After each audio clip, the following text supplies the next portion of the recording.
Cinema തന്നെയായിരുന്നു എൻ്റെ ലക്ഷ്യം. ഞാൻ സിനിമയ്ക്ക് വേണ്ടി തന്നെ മിമിക്രി ചെയ്തിട്ടുണ്ട്. സിനിമയിൽ അഭിനയിക്കാൻ വേണ്ടി നാടകം ചെയ്തേക്കുന്നത്. അല്ല ബേസിക്കലി എനിക്ക് സിനിമയിൽ അഭിനയിക്കണം എന്ന് തന്നെയായിരുന്നു എൻ്റെ ആഗ്രഹം പണ്ട് തൊട്ട്. അതിനുവേണ്ടി ഞാൻ എളുപ്പ വഴികളൊന്നും സ്വീകരിച്ചിട്ടില്ല. കാരണം അങ്ങനെ പറയുമല്ലോ ആൾക്കാർ, എന്നെ ഇപ്പോൾ അസിസ്റ്റൻ്റ് ആകുക അല്ലെങ്കിൽ അങ്ങനെ ഞാൻ അതിനുള്ള ശ്രമമൊന്നും നടത്തിയിട്ടില്ല. പിന്നെ എന്താണ് സിനിമയിൽ എങ്ങനെ ഏതുവഴി പോയ സിനിമക്കാരാണെന്നും അന്ന് വലിയ ധാരണയൊന്നും ഉണ്ടായിരുന്നില്ല. നമ്മൾ അവസരം ചോദിച്ചു നടക്കുന്ന സമയത്തൊക്കെ കുറച്ചും കൂടെ എളുപ്പമൊന്നും ആയിരുന്നില്ല സിനിമയിൽ ഒരു റോള് ഇടുക. അല്ലെങ്കിൽ ഇപ്പം എനിക്കാണ് ഇപ്പോൾ കുറച്ചും കൂടെ എളുപ്പമാണ്. നല്ല വേഷം കിട്ടി ഇന്ന ആൾ വേണമെന്ന് ഒന്നുമില്ല ഇപ്പോൾ. പണ്ട് ഇന്ന ഒരു സപ്പോർട്ടിങ് റോൾ ചെയ്യുന്ന ഇന്ന ആൾ ചെയ്യണമെന്നൊക്കെ പറയേണ്ട പ്രേക്ഷകനും താല്പര്യമുണ്ട്. ഇപ്പോഴത്തെ പ്രേക്ഷകൻ അങ്ങനെയൊന്നുമില്ല. ഞാനിടയ്ക്കുള്ള പ്രേക്ഷകർ ഇപ്പോൾ നമ്മൾ നല്ല സിനിമകൾ കാണുക എന്നുള്ളു. എൻ്റെ അച്ഛൻ നാടകം ബാല ആർട്ടിസ്റ്റായിരുന്നു, ഗവൺമെൻറ് സർവൻ്റ് ആയിരുന്നു പുള്ളി. എന്നാലും ഞാനത് അതിനേക്കാൾ ഉപരി എങ്ങനെയോ എനിക്ക് തോന്നുന്നു ഈ പല നടന്മാരുടെയും അതുപോലെ സിനിമ സീരിയസ് ആയിട്ട് കാണുന്നവരുടെയൊക്കെ ഇൻ്റർവ്യൂസൊക്കെ വായിച്ചിട്ടാണ് നമുക്കതൊരു ഇൻസ്പിറേഷൻ വരുന്നത്. വളരെ ചെറുപ്പം മുതൽ സ്കൂളിൽ പഠിക്കുമ്പോൾ തൊട്ട് നമുക്ക് താല്പര്യമുണ്ട്. പക്ഷേ സ്കൂളിൽ നമ്മൾ വലിയ നാടകങ്ങളും ചെയ്തിട്ടില്ല. പക്ഷേ ചെറുപ്പം തൊട്ട് അച്ഛൻ്റെ ഒപ്പം നാടക മറ്റേ ബാലെ വണ്ടികളിലൊക്കെ ഞാൻ യാത്ര ചെയ്തിട്ടുണ്ട്. എന്താണെന്നറിയില്ല, അതിൻ്റെയൊക്കെ ആയിരിക്കാം. പക്ഷേ എനിക്ക് അഭിനയം ഇഷ്ടമാണ്.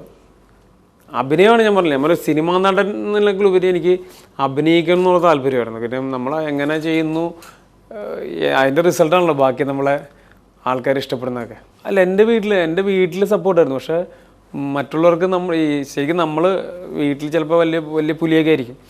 പക്ഷെ അത് നമ്മൾ പ്രൂവ് ചെയ്യേണ്ടത് നമ്മുടെ കടമയാണല്ലോ സിനിമയിൽ അഭിനയിക്കുന്നത്. ആ ഒരു പ്രൂവ് ചെയ്യാൻ അവസരം കിട്ടും. ഇപ്പം ഞാനല്ല, ഇപ്പോൾ അഭിനയിക്കാൻ ആഗ്രഹിക്കുന്നവരുടെയൊക്കെ അവസ്ഥ അതൊക്കെ തന്നെ. മറ്റുള്ളവർക്ക് നമ്മളോടൊരു കോൺഫിഡൻസ് കാണില്ല, അത് അവരുടെ തെറ്റല്ല. പക്ഷെ നമുക്ക് നമ്മൾ ചെയ്യുന്ന കാര്യത്തിൽ ഒരു കോൺഫിഡൻസ് ഉണ്ട്. പിന്നെ അത് മാത്രമല്ല, ഫസ്റ്റ് എനിക്ക് തോന്നുന്നത് നമ്മുടെ ഒരു തിരിച്ചറിവാണ്. നമുക്ക് എന്ത് ചെയ്യാൻ പറ്റും എന്നുള്ളത് നമ്മുടെ ഒരു തിരിച്ചറിവ് വേണമെന്നുള്ള അഭിനയിക്കാൻ പോകുന്നവരുടെ അടുത്ത് നമുക്ക് പറയാനുള്ളത്.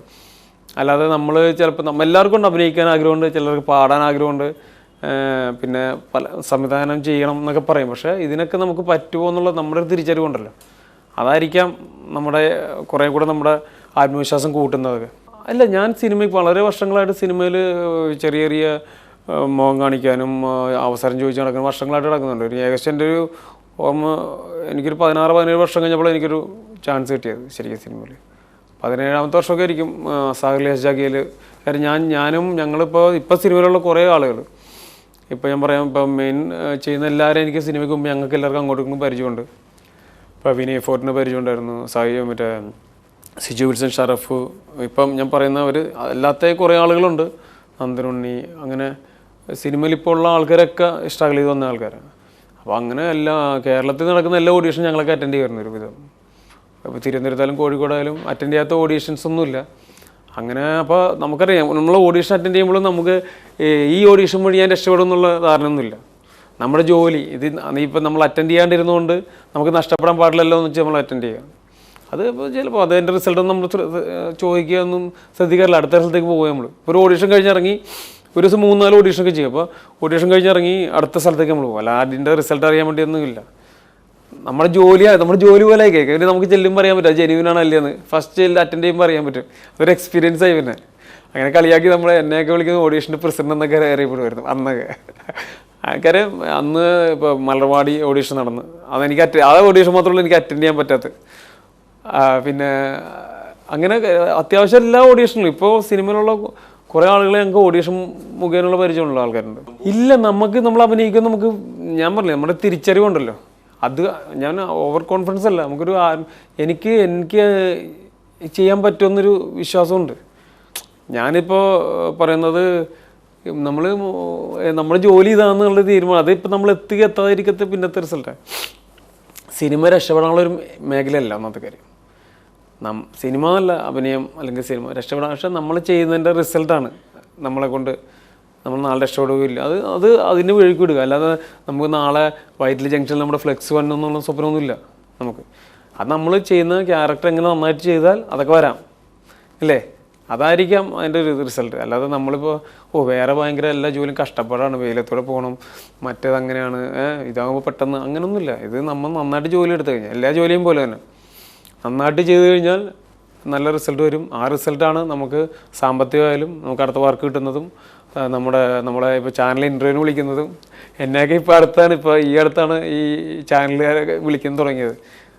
അതതിൻ്റെ വഴിക്കൂടെ നമുക്ക് ഒരിക്കലും മറ്റേ അയ്യോ എൻ്റെ ഒരു ഇൻ്റർവ്യൂ വന്നില്ല, പത്രത്തിൽ ഇൻ്റർവ്യൂ വന്നില്ലെന്ന് ഞാൻ ഇന്നുവരെ എനിക്കതിനെ പറ്റിയൊരു പ്രശ്നമൊന്നും എനിക്ക് ഇതുവരെ ഞാൻ ബോധം അങ്ങനത്തെ പ്രശ്നമൊന്നും എനിക്കില്ല.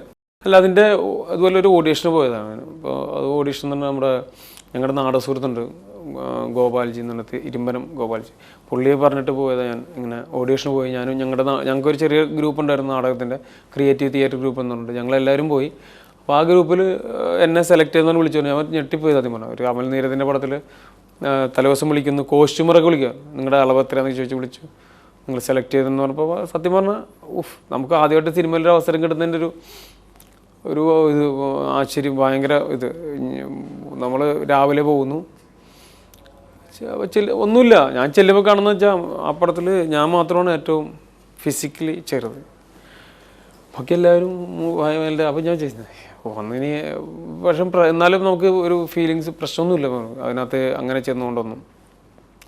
പക്ഷെ അതിനകത്ത് ഒരു സിറ്റുവേഷൻ ഉണ്ട്. അതായത് നായികയെ ഒരു മഴ സമയത്ത് വീട്ടിൽ കയറി ചെന്ന് ഡോർ മുട്ടിയിട്ട് ചോദിച്ചിട്ട് തല്ലുന്ന അതായത് അന്നത്തെ മെയിൻ ഒന്നല്ല ഭാവന, ഇപ്പോഴും അവർ തന്നെയാണ് ഹീറോയിനെ തല്ലുന്ന ഒരു ക്യാരക്ടറുണ്ട്, അവരൊക്കെ ഇട്ടിരിക്കുന്നൊരു ചെറിയ സീക്വൻസ് ആണെങ്കിൽ അന്നത്തെ കാലത്ത് അതെനിക്ക് വലിയ ലോട്ടറി തന്നെയാണ് അന്നും ഇന്നും. കാര്യം അത് നമുക്കൊരു എന്താണ് പിടിവള്ളി എന്ന് പറയില്ലേ, നമ്മൾ കാണുന്നത് അങ്ങനെ. അപ്പോൾ അത് പിടിച്ചിട്ട് നമ്മൾ അടുത്ത പടത്തിൽ ഒരു ചാൻസ് ചോദിച്ചു പോകുന്നു, ഇന്ന സാധനം ചെയ്ത് ഇമ്മീഡിയറ്റ്. അപ്പോൾ ഇപ്പോൾ വരുന്നവരുടെ ഞാൻ പറയും അങ്ങനെയാണ് നമ്മൾ പോകുന്നത്. ഞാൻ പറയില്ലേ ഒരു ടാർസനെ പോലെ എന്ന് പറയും, ഒരു കുട്ടിവള്ളി നടത്തുള്ളൂ, അത് രണ്ടും വെച്ച് മൂന്നാമത്തേലേക്ക് അങ്ങനെയുള്ളൊരു യാത്രയാണ് പിന്നെ നമ്മൾ നടത്തുന്നത്. അതുവരെ നമുക്ക് നാടകം ചെയ്തു എന്നൊക്കെ പറയാൻ പറ്റുമോ, നാടകം ചെയ്തില്ലേ അവരൊക്കെ നാടകമല്ലോട്ട് നമുക്ക് കണ്ടത് പുതിയ സംഭവമാണെന്നൊക്കെ ഓരോരുത്തരോരോന്ന് പറയുമല്ലോ ഒഴിവാക്കാൻ വേണ്ടി.